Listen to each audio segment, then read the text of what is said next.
Kenapa terjadi gempa beruntun di Pulau Lombok, Nusa Tenggara Barat? 29 Juli terjadi gempa berkekuatan 6,4 magnitudo, kemudian terjadi 2.500 kali gempa susulan dengan hingga pada Minggu malam pukul 18.46 terjadi gempa utama dengan skala magnitudo 7 berpusat di Lombok Timur dan berdampak hingga ke Bali. Untuk mengulas apa yang menjadi dugaan sebab gempa beruntun di Lombok, ada Syaza Wisastro yang akan mengulasnya. Syaza.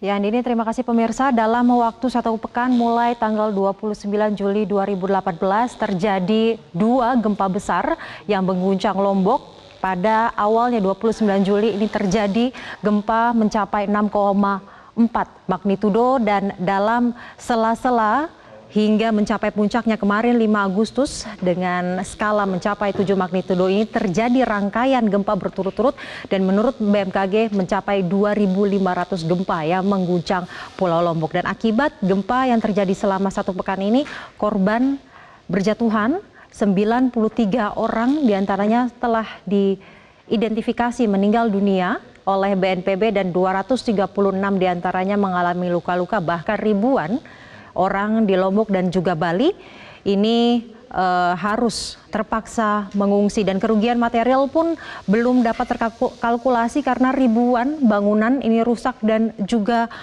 roboh.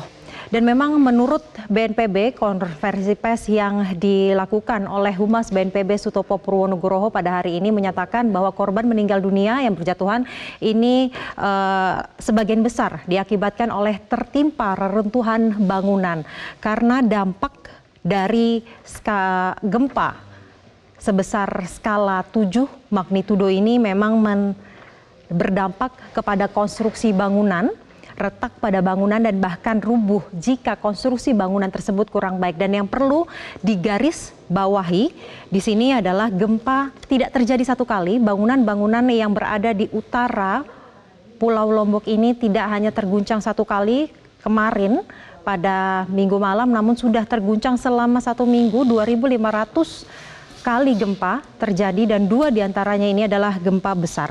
Sehingga memang bangunan-bangunan tersebut rusak parah. Dan yang perlu di-highlight juga, kerusakan terjadi paling parah di Mataram ataupun Lombok Utara dan juga Lombok Timur, sehingga memang di beberapa daerah ini gempa terasa berbeda-beda. Maksud kami penyebab dari terjadinya gempa adalah patahan sesar naik Flores yang berada di atas Pulau Lombok dan diketahui bahwa pulau-pulau di Nusa Tenggara ini diapit oleh 2 subduksi yang berada di utara dan juga di selatan Pulau Lombok, yakni sesar naik Flores dan juga patahan Flores yang berada di selatan, dan diketahui bahwa 2 patahan ini adalah patahan aktif. Dan pertanyaan selanjutnya, sudah berapa lama memang kita mengetahui adanya 2 patahan aktif yang kemudian dapat menyebabkan gempa yang berada yang mengapit pulau-pulau di Nusa Tenggara, dan kemudian bagaimana penanggulangannya ke depan, bahwa diketahui bahwa sesar aktif ini dapat menyebabkan gempa yang tidak diketahui kapan akan terjadi. Sudah hadir di studio kami dan akan berbincang dengan Andini Effendi, peneliti geologi Rofiki Dwi Putrohari. Silakan Andini.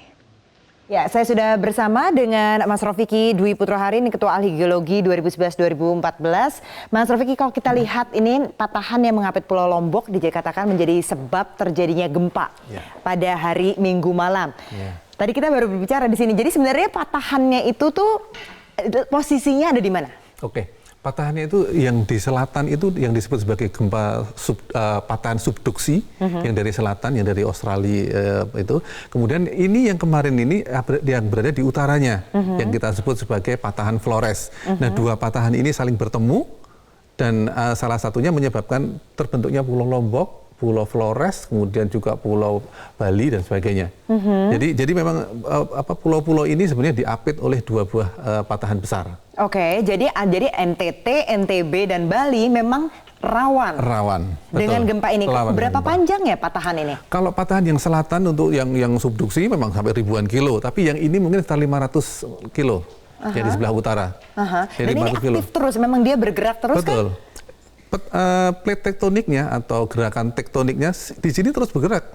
10 cm setiap tahun bergerak, kemudian dia sampai suatu saat nanti berhenti, lock, dia lepas. Nah, pada saat lepas inilah gempa.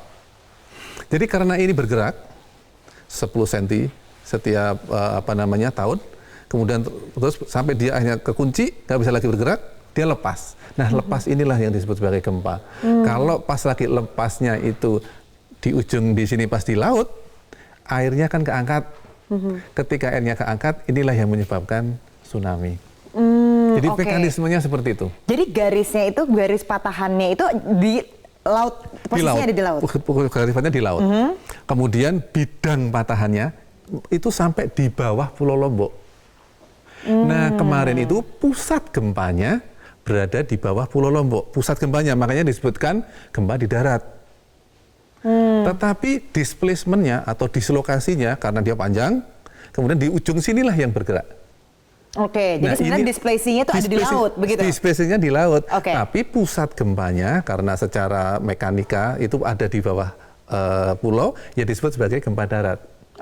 Jadi kalau tadi Anda katakan panjangnya itu sampai 500 kilometer, artinya memang daerah ini rawan? Ya, sejak dari Alor sampai ke Flores, sampai ke Lombok, sampai ujungnya itu berhenti di Bali. Itu yang disebut sebagai patahan Flores. Dan kalau begitu nih, kalau kita lihat kan di sini catatan gempa Lombok ini sudah pernah terjadi 1856, kemudian tahun 78, tahun 79 ada 3 kali kalau catatan saya di sini, 2000, kemudian 2013, 2018 ini ada. Berarti memang nggak ada patternnya begitu kalau kita lihat dari pergerakan ini. Betul, memang tidak diketahui patternnya. Salah satu kenapa kita tidak tahu patternnya, karena kalau ada pattern itu bisa 20 tahun atau 30 tahun. Yang menarik sebenarnya, gempa ini kan terjadinya bersamaan dengan terbentuknya bumi. Teorinya sendiri, teori plate tektonik tadi yang saya cerita, itu baru ketemu 1950. Artinya baru 60 tahun yang lalu. Padahal gempanya sudah ratusan tahun. Catatan kita juga sebelum sebanyak itu. Artinya kita tidak mudah untuk melihat periodisitasnya. Boleh dibilang saat ini belum bisa kita melihat. Kita belum bisa meramalkan. Kita hanya tahu di mana tempat yang memungkinkan akan terjadi gempa. Itu saja. Jadi kalau misalnya dikatakan begini, apa yang sebenarnya kita tahu saat ini dari penemuan tahun 50-an itu kalau gitu? Yang kita tahu di mana saja pusat gempa dan kira-kira berapa besar gempa yang bisa terjadi. Dua hal itu aja.